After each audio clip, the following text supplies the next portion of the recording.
Good evening, শুভ সন্ধ্যা। Psychic reader Devika ঘোষে আমি দেবিকা ঘোষ আপনাদের প্রত্যেককে স্বাগত জানাচ্ছি। কেমন আছেন বন্ধুরা?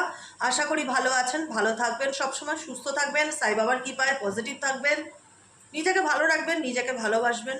নিজেকে ভালোবাসাটা আর নিজেকে নিয়ে ভাবাটা কোনো অন্যায় না, বুঝতে পারলেন? আমরা এটা বুঝি অনেক পরে গিয়ে বুঝি, দেরিতে বুঝি, ধাক্কা ফাক্কা খেয়ে লাইফে গুতো গাতা খেয়ে তারপরে গিয়ে বুঝি যে না, নিজেকে নিয়েও ভাবাটা দরকার। কারণ সব কিছু অস্থায়ী, এই পৃথিবীতে কোনো কিছু স্থায়ী না। আজ আছে কালকে নাই থাকতে পারে, এইরকম মাইন্ডসেট নিয়ে চলতে হবে। যে কোনো পরিস্থিতিতে যে কোনো মানুষজন যে কোনো কিছু, সেই জিনিসটা যে সারা জীবন আমারই থাকবে এটা হয় না। খুব লাকিলি হয়। আমি মনে করি তারা খুব লাকি পার্সন এই পৃথিবীতে, যাদের আমার বলে জিনিসটা সারা জীবন তারই থাকে। কিন্তু আজকের যে পরিস্থিতি, সিচুয়েশান, সব কিছু মিলিয়ে যে সমস্যা আজকে সব কটা ঘরে ঘরে প্রত্যেকটা ফ্যামিলিতে, রিলেশনশিপ ইস্যু, যুগ বদলাচ্ছে, মানুষের চিন্তাভাবনা বদলাচ্ছে, মানুষ অনেক আপডেট করছে। আপডেট করতে গিয়ে সম্পর্ককে ভীষণ ডিসরেসপেক্ট করে ফেলছে, ভীষণ টেকেন ফর গ্রান্টেড নিয়ে নিচ্ছে। এটাই হচ্ছে সম্পর্ক খারাপ হওয়ার মূল কারণ। বাইরের লোকের হস্তক্ষেপ, ফ্যামিলির হস্তক্ষেপ, একে অপরকে ইকুয়ালি রেসপেক্ট না থাকা, একে অপরকে ইম্পর্টেন্স না দেওয়া, একটা সময় পর মন ভরে গেছে এই বিষয়টা ফিল করা। ভালোবাসায় কোনোদিন মন ভরে না। ভালোবাসা হচ্ছে একটা শান্তির জিনিস, ঠিক আছে? এটা আমার ফিলিংস, যেটা আমি তোমাদেরকে শেয়ার করলাম। আমি যদি কাউকে ভালোবাসি, আমি আমার যেমন এখানে আমরা প্রত্যেকের মা বাবা ভাই বোন ছেলে মেয়ে আছে, কেউ না কেউ তো আছে। তো কখনো বলবে যে আমি আমার মায়ের সাবস্টিটিউট কাউকে জায়গাটা দিতে চাই, বা বাবার সাবস্টিটিউট জায়গাটা, বা সন্তানের জায়গাটা কাউকে দিতে চাই। কিন্তু মানুষ পার্টনারের জায়গাটা কেন বদলে ফেলে, এটাই হচ্ছে বড় প্রশ্ন। মা বাবা বদলায় না, সন্তান বদলায় না, পার্টনার বদলে যায়। পার্টনারের জায়গা থেকে মন ভরে যায়। কেন কেন এরকম হবে? এটা ঠিক না, এটা যে কোনো ক্ষেত্রেই ঠিক না, কিন্তু এটা হয়, যেটাতে আমাদের কিছু করার থাকে না, তাই না? তো সেই জন্যই রিডিং থার্ড পার্টি নিয়ে, যে আমার পার্সনের সাথে তৃতীয় ব্যক্তির সম্পর্কে অ্যাট প্রেজেন্ট রাইট নাও কী চলছে। সম্পূর্ণ অন্য ডেক থেকে আজকে রিডিং করছি, দেখি কি আসে। হয় না, একটু ঘুরিয়ে ফিরিয়ে বিভিন্ন ডেক থেকে রিডিং করলে না খুব বুঝতে সুবিধা হয় জিনিসটা, যে অ্যাকচুয়ালি কী চলছে। তো চলো দেখে নিই, থার্ড পার্টির সাথে তোমার পার্টনার হ্যাপি কি না, থার্ড পার্টির সাথে তোমার পার্টনারের অ্যাকচুয়ালি কী চলছে। তার আগে প্রত্যেককে বলবো এনার্জি অবশ্যই কানেক্ট করবে লাইক অ্যান্ড ফলোর মাধ্যমে, লাইকের মাধ্যমে, হাইপের মাধ্যমে, শেয়ারের মাধ্যমে, সাবস্ক্রাইবের মাধ্যমে। নিচে দেওয়া রেড কালারের বেল আইকনটিকে প্রেস করবে, যাতে আমি যখনই ভিডিও আপলোড করি না কেন নোটিফিকেশানটি যেন সরাসরি তোমার মোবাইল স্ক্রিনে চলে আসে। ওকে, চলো দেখে নিই এই মুহূর্তে আমার যে বন্ধুরা রয়েছে, তোমার ভালোবাসার মানুষটির সাথে তোমার যদি তৃতীয় ব্যক্তি রিলেটেড কোনো ইস্যু তৈরি হয়, সেই তৃতীয় ব্যক্তির সাথে তোমার পার্টনারের বর্তমান সম্পর্ক অ্যাট প্রেজেন্ট রাইট নাও কেমন চলছে। থার্ড পার্টির সাথে তোমার পার্টনারের বর্তমান সম্পর্ক অ্যাট প্রেজেন্ট রাইট নাও কেমন কি চলছে।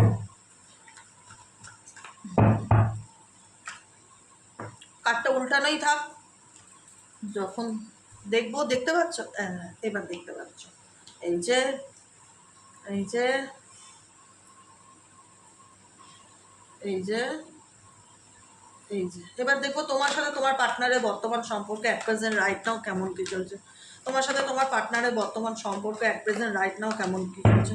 তোমার সাথে তোমার পার্টনারের সম্পর্ক অ্যাট প্রেজেন্ট রাইট নাও কেমন কি চলছে। তোমার পার্টনারের সাথে তোমার সম্পর্ক অ্যাট প্রেজেন্ট রাইট নাও কেমন কি চলছে।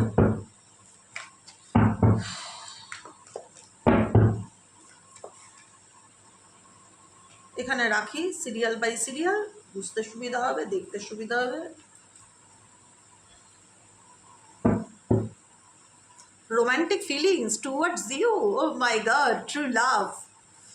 এক সময় বিশ্বাস হয় না যে মানুষটা নিজেকে তোমার থেকে গুটিয়ে রেখেছে, নিজের ফিলিংসকে ক্লোজ অফ করে রেখেছে, বলতে চায় না অ্যাকচুয়ালি তোমাকে নিয়ে তার মনে কি চলছে।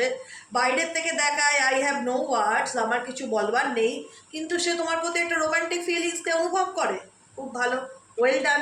এবার দেখে নিই তৃতীয় ব্যক্তির সাথে তোমার পার্টনারের অ্যাট প্রেজেন্ট রাইট নাও কী চলছে। উন্ডেড, ও মাই গড, দেখতে পাচ্ছ? একদম তোমাদের সামনে বসে বসে সাফাল করে তোমাদের সামনে একদম ক্যামেরাতে দেখিয়ে কার্ড রিডিং করি, যাতে কোনো ডাউট না থাকে।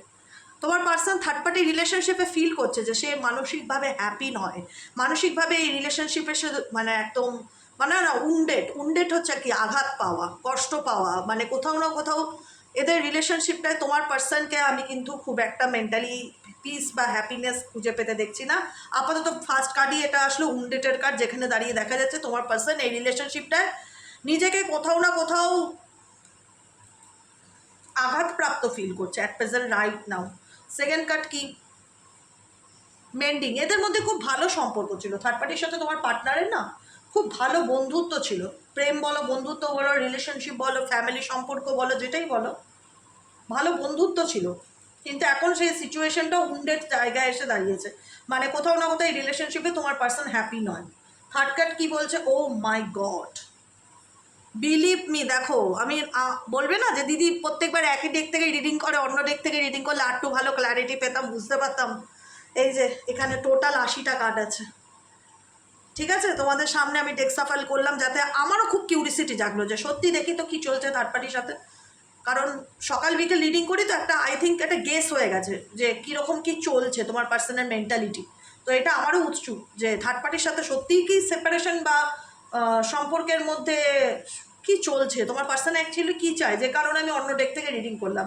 এই ডেকও সেম কথা বলছে, তোমার পার্সনের সাথে তৃতীয় ব্যক্তির সম্পর্কে, তৃতীয় ব্যক্তি থেকে ডিটাচমেন্টকে ইন্ডিকেট করছে, অ্যাটাচমেন্টকে না, লোনলি ইন্ডিকেট করছে। তোমার পার্সন কোথাও না কোথাও থার্ড পার্টির থেকে নিজেকে দূরে সরিয়ে নেওয়ার চেষ্টা করছে, গুটিয়ে নেওয়ার চেষ্টা করছে, নিজেকে একটা ডিটাচ করার চেষ্টা করছে। কোথাও না কোথাও সে থার্ড পার্টির কোনো বিহেভিয়ার বা আচার আচরণ বা কোনো কিছুতে ভীষণভাবে কষ্ট পেয়েছে, যেখানে সে নিজেকে গুটিয়ে নিতে চায় বা দূরে সরিয়ে নিতে চায়। নেক্সট কার্ড কি আছে, spine and unconditional love and contemplation. আমি এটাই বললাম, এদের মধ্যে একটা সময় খুব ভালোবাসা ছিল, খুব সম্পর্ক ছিল, হাম দুজেকে নিয়ে, মানে একে অপরকে পাওয়ার জন্য 10 জনের সঙ্গে সে ঝগড়া করে যেত, সবার বিরুদ্ধে চলে যেত দুজনের সম্পর্ক ধরে রাখার জন্য। এখন এমন হয়েছে সম্পর্ক নো কন্ট্যাক্ট সিচুয়েশন এখানে ডেফিনেটলি ফিল হচ্ছে যে থার্ড পার্টির সাথে সেরকম একটা ব্যাপার আর নেই, যেটা তোমরা যদি মনে করে থাকো যে কারণে আমার অন্য ডেক থেকে রিডিং করা, যে আমি অন্য ডেক থেকে দেখবো আজকে রিডিং করে কি আসে। এখানেও কিন্তু একই কথা বলছে, আনকন্ডিশনাল লাভ ইন্ডিকেট করছে এদের মধ্যে যে ভালোবাসাটা ছিল সেই ভালোবাসাটা কিন্তু কোথাও নেই এখন, সেটা লং ডিস্টেন্সে বা লং জার্নিতে চলে গেছে। মানে একটা ছাড়া ছাড়া ভাব দেখতে পাচ্ছি, যে বন্ডিং বা মেন্ডিংটা ছিল যেখানে দাঁড়িয়ে দুজনেই বলতো আমরা একে অপরের জন্য, সেখানে দাঁড়িয়ে কিন্তু একটা সেপারেশন এসছে। স্পেসিফিক তোমার পার্সনই কন্টেম্পলেশনস, নিজেকে সরিয়ে নেওয়ার চেষ্টা করছে, নিজের কাজে ফোকাস রাখছে, নিজের ইনার ভয়েস শুনে চলার চেষ্টা করছে, এবং নিজেরটা হয় না যে আমি কারো সংস্পর্শে থাকতে চাই না, আমি ডিট্যাচমেন্টের এনার্জি থাকতে চাই, আমি নিজের মতন থাকতে চাই, আমি মেডিটেশন করতে চাই, আমি নিজেকে হিল করতে চাই, নিজেকে ভালো রাখতে চাই। এখানে সেটাই ইন্ডিকেট করছে। থার্ড পার্টি ডেফিনেটলি স্পাই করে তোমার পার্টনারকে, যাকে নিয়ে তুমি রিডিং দেখছো, তোমার পার্টনারের জীবনে কি চলছে না চলছে সে কোথাও না কোথাও নজরদারি রাখছে, কিন্তু তোমার পার্টনার কিন্তু থার্ড পার্টিকে নজর রাখছে না, সে নিজেকে থার্ড পার্টির থেকে দূরে সরিয়ে রাখার চেষ্টা করছে, এটাই নিজে সরে আসার চেষ্টা করছে বিষয়টার থেকে, ঠিক আছে। কারণ তোমার পার্সন এমন কিছু ঘটেছে থার্ড পার্টির সাথে যেটাতে ভীষণভাবে আঘাত পেয়েছে, বা এমন কিছু সিচুয়েশন হয়েছে তাদের মধ্যে, এদের সম্পর্ক কিন্তু এমন দেখাচ্ছে যেখানে মনে হচ্ছে যে দুজন দুজনের জন্য মরতেও পারে। এরকম সম্পর্কে আজকে এমন একটা ডিটাচমেন্ট দেখতে পাচ্ছি যেটা তোমাদের সামনে, যেখানে দাঁড়িয়ে তোমার পার্সন নিজেকে দূরে সরিয়ে নিচ্ছে, কন্টেম্পলেশনস, নিজের কাজে নিজের মধ্যে ফোকাস রাখার চেষ্টা করছে, এবং থার্ড পার্টি কোথাও না কোথাও স্পাই করছে, নজর রাখছে তোমার পার্টনারের উপর যে তোমার পার্টনার কি করতে চায়। কিন্তু তোমার পার্টনারের তো রোম্যান্টিক ফিলিংস আমি তোমার প্রতি দেখতে পাচ্ছি, অনুভূতি, আবেগ। হ্যাঁ, বলতে পারো যে সে তো বলছে না, কন্ট্যাক্ট করছে না, সে তো সেভাবে খোলাখুলি বলছে না, সেটা অবশ্যই silence situation, closed of situation, সেটা ইন্ডিকেট করে যে সে নিজেকে ক্লোজ অফ করে নিয়েছে। কিন্তু তোমার তার প্রতি তোমার প্রতি তার একটা ফিলিংস আছে যেটা অস্বীকার করার জায়গা নেই, তোমার প্রতি তার একটা ফিলিংস আছে সেটা অস্বীকার করার জায়গা নেই। হ্যাঁ, হতে পারে সে কিছু মিথ্যা কথা বলেছে, মিস্ট্রি কার্ড ইন্ডিকেট করছে সে তোমার কাছ থেকে কিছু মিথ্যে বলেছে, আড়াল করেছে, গুটিয়েছে, যে কারণে হয়তো তার তোমার কাছে সত্যিটা বলার মতো মুখ নেই। কোন মুখে বলবে যে আমি তোমাকে ঠকিয়েছি, আমি তোমার সঙ্গে বিয়ে করে অন্য কারোর সাথে রিলেশনশিপে গেছি, আমি অন্য কারোর সাথে মেসেজ করেছি, ঘুরেছি ফিরেছি, কি বলবে? যদি এটা এক্সট্রা ম্যারিটাল অ্যাফেয়ার্স হয়ে থাকে তো, এক্সট্রা অ্যাফেয়ার্স হয়ে থাকে তো, আর যদি পারিবারিক সম্পর্ক হয় সেখানেও কিছু গোপন ব্যাপার আছে তার ফ্যামিলির দিক থেকে, যেটা সে তোমার কাছ থেকে আড়াল করে গেছে কিংবা হাইড করে গেছে। আমি আবারও বলছি, থার্ড পার্টির সাথে একটা সময় খুব ভালো বন্ধুত্ব, ভালো মেন্টিং, বন্ডিং, কানেকশন, যেখানে মনে হতো দুজন দুজনের জন্যই তৈরি, আজকে সেই সম্পর্কটা কিন্তু কোথাও না কোথাও লং ডিস্টেন্সের রিলেশনশিপকে ইন্ডিকেট করছে। আর ফিলিংস তোমার প্রতি দেখাচ্ছে, যে কারণে দেখো আজকে ক্লোজ অফ করা মানে কি, আজকে তোমার পার্সন থার্ড পার্টির সাথে এমন কোনো একটা রিলেশনশিপে ছিল যেটা তোমাকে না জানিয়ে বা তোমার কাছ থেকে আড়াল করে, আজকে সেই জায়গাটা তার নেই যে সে তোমাকে এসে বলবে যে এই যে মিস্ট্রি, মিস্ট্রি ইন্ডিকেট করে রহস্য, সিক্রেট, এবং সেই সিক্রেটটা কার দিক থেকে, তোমার পার্সনের দিক থেকে, যে কারণে তার সেই জায়গাটা নেই যে সে তোমাকে এসে বলবে যে আমি ভুল করেছি বা অন্যায় করেছি বা আমার তোমার প্রতি ফিলিংস আছে, সেটা জাহির করার মতন তার চিন্তা ভাবনা আমি, মানে দেখো ভাবনা, ফিলিংস কি, অনুভূতি, অনুভূতি কোনো কিছু ফিল করা। হাতে তোমাকে এক কাপ কোল্ড কফি দিলাম, তোমাকে ধরে বললাম এটা কেমন ফিল হচ্ছে, তুমি বলবে ঠান্ডা। এক কাপ গরম কফি দিলাম, এটা কেমন ফিল হচ্ছে, তুমি বলবে গরম। এটা হচ্ছে ফিলিংস। ফিলিংস আছে কিন্তু এক্সপ্রেশন নেই, কারণ জানে এক্সপ্রেস করলে তাকে অনেক কিছুই তোমার সামনে বলতে হবে বা মুখ খুলতে হবে, যেটা তুমি জানতে চাইবে। ঠিক আছে, চলো এবার তোমার সঙ্গে তোমার পার্টনারের কারেন্ট ফিলিংস দেখে নিই, অ্যাট প্রেজেন্ট রাইট নাও তোমার সঙ্গে তোমার পার্টনারের বর্তমান অনুভূতি। ও my god, O my god, আমি টোটালি স্পিচলেস। কি বলবো বলো তো, কি বলবো বলো। দেখো কি কার্ড এসছে, নিজেরা দেখে নাও। অ্যাপোলজি, তোমাদের দিক থেকে এই পার্সন রীতিমতন কাম ব্যাক করতে চাইছে। আমি মানে ভালো লাগছে যাদের ক্ষেত্রে, যাদের কাছের মানুষজন হারিয়ে গেছিলো, ফিরে আসতে চাইছে, কল ব্যাক করতে চাইছে, লাইফে রিটার্ন আসতে চাইছে, ভালো লাগছে। যদি নিজের ভুল বুঝতে পেরে সে তোমার জীবনে ফিরতে চায়, অলওয়েজ ওয়েলকাম। যদি তোমার মনে হয় তাকে অ্যাকসেপ্ট করা উচিত, ডেফিনেটলি। আর যদি তোমার মনে হয় যে যে যন্ত্রণা আমি পেয়েছি তাকে আর দুবার মৌকা দেবো না, সেটা সম্পূর্ণ তোমাদের ব্যক্তিগত ব্যাপার, এখানে কারোর ফোর্স নেই। তোমার লাইফ তোমার হাতে, মাই লাইফ মাই রুলস, আমি মনে করি আমার জীবন আমার মর্জি। তো সেটাই হচ্ছে কথা। কিন্তু ফার্স্ট কার্ডই হচ্ছে অ্যাপোলজি, যেটা ইন্ডিকেট করছে তোমার পার্সন তোমাকে নিজের ভুল স্বীকার করতে চায়, সরি বলতে চায়, যে আগ্রহ দেখাতে পারে আমার তোমার প্রতি ইন্টারেস্ট আছে, আমি তোমার লাইফে কাম ব্যাক করতে চাই। এখন তোমার মনে হচ্ছে, এখন তোমার পার্টনারের মনে হচ্ছে আমার তোমাকে প্রয়োজনই মনে হয়। প্রিয়জন হলে কেউ কাউকে এত দুঃখ কষ্ট দিতে পারে? সত্যি কথা বলো তো, পারে? আমি যদি কাউকে সত্যিকারে ভালোবাসি, আমি কাউকে কষ্ট দিতে পারবো? তাকে 10টা লোকের মাঝখানে ইনসাল্ট করতে পারবো? তার গায়ে হাত তুলতে পারবো? পারবো না। কেউ কাউকে সত্যিকারে ভালোবাসলে না, ফিজিক্যালি মেন্টালি কোনো দিন হ্যারাস করে না, তার জায়গাটা সবসময় বুঝবার চেষ্টা করে যে সে কোন পরিস্থিতির মধ্যে দিয়ে যাচ্ছে। এখন তোমার পার্সনের নিঃসঙ্গতা লাগছে বলে এখন সে তোমার লাইফে কাম ব্যাক করতে চায়, একাকিত্ব ফিল হচ্ছে বলে তার মনে হচ্ছে যে যাই তার জীবনে আবার ফিরে যাই, থার্ড পার্টির সাথে আমার জমছে না। আমি বললাম না কিছুক্ষণ আগে যে এই ব্যক্তি তোমার প্রতি রোম্যান্টিক ফিলিংস অনুভব করে, কিন্তু সরাসরি খোলাখুলি কথা বলতে পারছে না, কারণ তাকে সব সত্যিটা তোমার সামনে জাহির করতে হবে, যেটা করার মতন এখনও সে মানসিকভাবে প্রস্তুত নয়। কিন্তু সে নিজের ভুল বুঝতে পেরে তোমার লাইফে কাম ব্যাক করতে চায়, ফিরতে চায়, এটাই দেখাচ্ছে। আর কি বলবো বলো। ফার্স্ট কার্ডই অ্যাপোলজি, সেকেন্ড কার্ড কি এসছে? ডিপেন্ডেন্সি ইন্ডিকেট করছে এই ব্যক্তির সাথে মেবি তোমার কোনো রকম একটা হয় না, ইমোশনাল ডিপেন্ডেন্সি, ফ্যামিলি ডিপেন্ডেন্সি, সন্তানের জন্য ডিপেন্ডেন্সি, কোনো না কোনো একটা ব্যাপার এই ব্যক্তির সাথে জুড়ে আছে, যে কারণে এই ব্যক্তির সেই ডিপেন্ডেন্সির কারণ, বা সেই একটা হয় না যে ওকে ছাড়া চলবো না, ওকে ছাড়া চলবে না, ওকে ছাড়া থাকতে পারবো না, বা সন্তানকে ছাড়া থাকতে পারবো না, কোনো না কোনো ডিপেন্ডেন্সি তোমাদের রিলেশনশিপে আছে একে অপরের প্রতি। সেই ডিপেন্ডেন্সির কারণেও এখানে অনেকের পার্টনার তার লাইফে কাম ব্যাক করতে পারে। ও মাই গড, প্রেম আর প্রেম, এত প্রেম আমি রাখি কোথায়? Only you, only you. এখন তার মনে হচ্ছে তার জীবনের সব কিছু তুমি, তোমাকে দিয়ে শুরু, তোমাকে দিয়ে শেষ। পুরো সিনেমার গল্পের মতন হয়ে গেছে তোমাদের লাভ স্টোরি। ঠিক আছে, এখন তার মনে হচ্ছে তোমাকে দিয়ে জীবন শুরু। এখন তোমার পার্টনার তোমার প্রেমে পড়ে গেছে, রীতিমতন প্রেমে পড়েছে, প্রেমে। এই সিনেমা সিরিয়ালে দেখায় না যে ওই কি বলে, নায়ক নায়িকাকে খুব মানানোর চেষ্টা করছে, নাম বলতে পারবো না, কোনো এরকম সিনেমা দেখেছে না? নায়িকাকে খুব মানানোর চেষ্টা করছে, নায়িকা খুব ভাব দেখাচ্ছে, খুব ইগো দেখাচ্ছে, তারপরে কোনো একটা দুর্ঘটনা ঘটলো।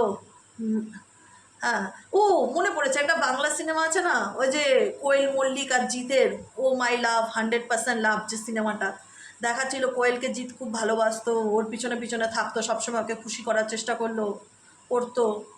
জিত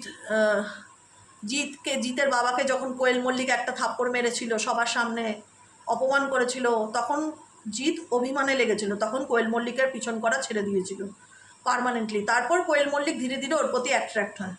তো এরকমই সিনেমার মতন, যখন তোমার যখন মনে হলো যে না, ও আমার ইগোতে আঘাত দিয়েছে, ও আমার ফ্যামিলিকে ইনসাল্ট করেছে, ও আমাকে অনেক কষ্ট দিয়েছে, আমার মন থেকে বিষয়টা থেকে সরে আসা উচিত, তখন আমার মনে হচ্ছে যে আমি তোমায় ভালোবাসি বা আমি তোমায় চাই।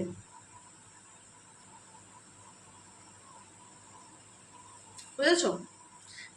গানের টিউনটা মনে আসছে, গানের কথাগুলো মনে আসছে না।